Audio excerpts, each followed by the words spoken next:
That's what Tylenol does. Here, I would love to introduce a very valued member of the Senate, a dear friend, and a new senator, Guy Reschenthaler. Thanks, Cameron. Okay.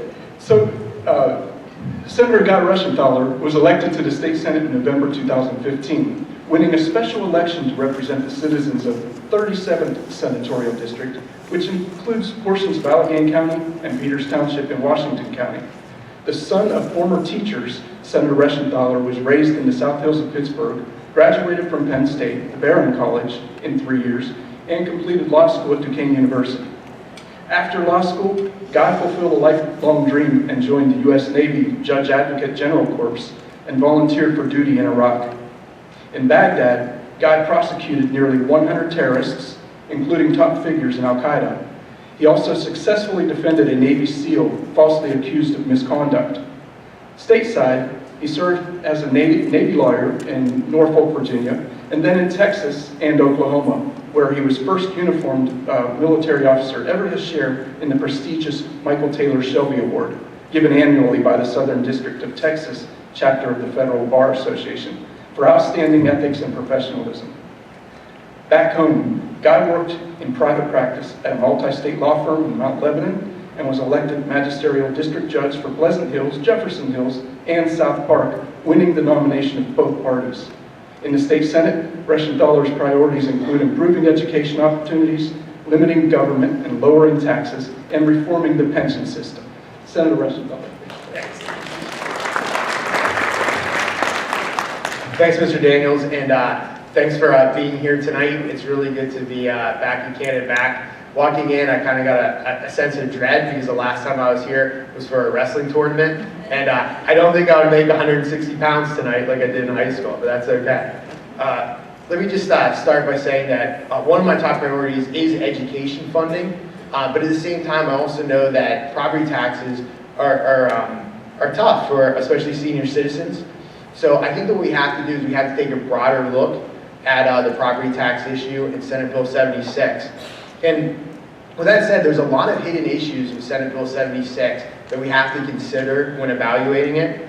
There's really three big points that it's going to hurt, I think, our region the hardest with Senate Bill 76.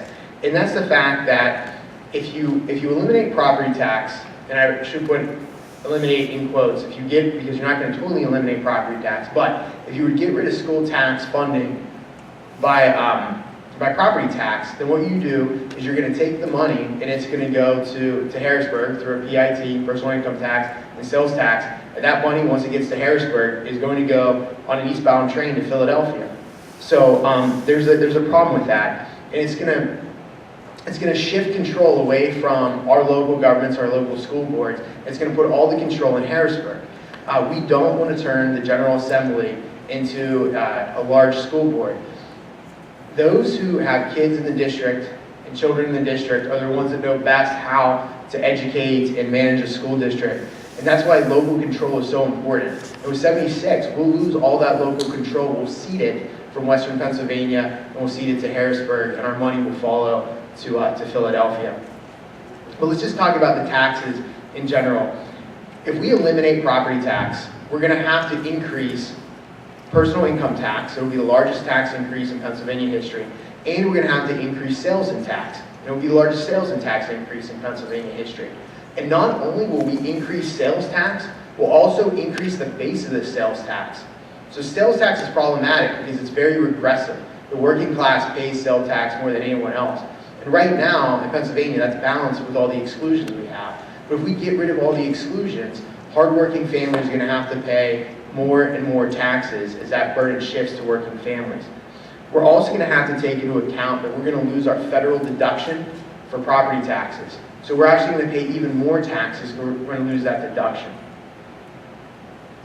So we have to look at this tax and realize that if we do give up a property tax, we're going to gain many more taxes in sales and income tax.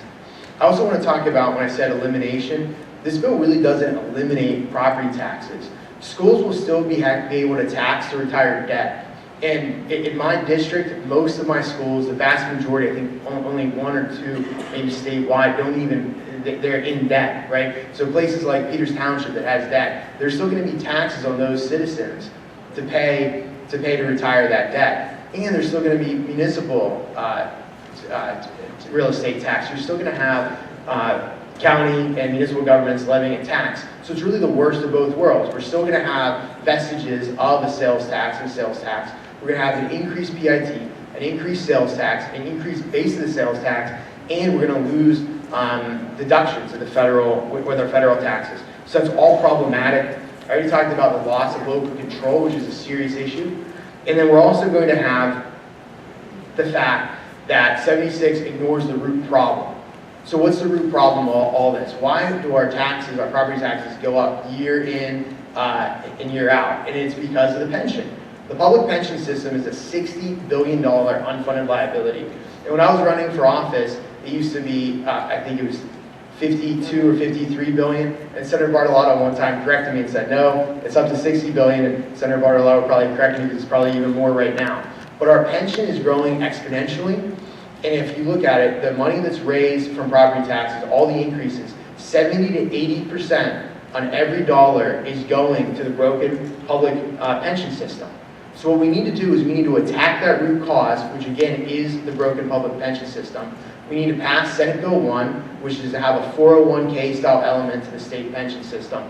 And then in the future, when we do have to raise taxes for schools, we know that dollar for dollar, that money will be going to brick and mortar projects, technology infusions, and other programs for students, and not for, again, the broken pension system. So there's a lot of reasons to look at 76. There's a lot of reasons to look at this and be skeptical. And at the end, I really feel like it is truly a bad deal and bad public policy, especially for those in Western Pennsylvania. So again, thank you so much for being here tonight. I appreciate it.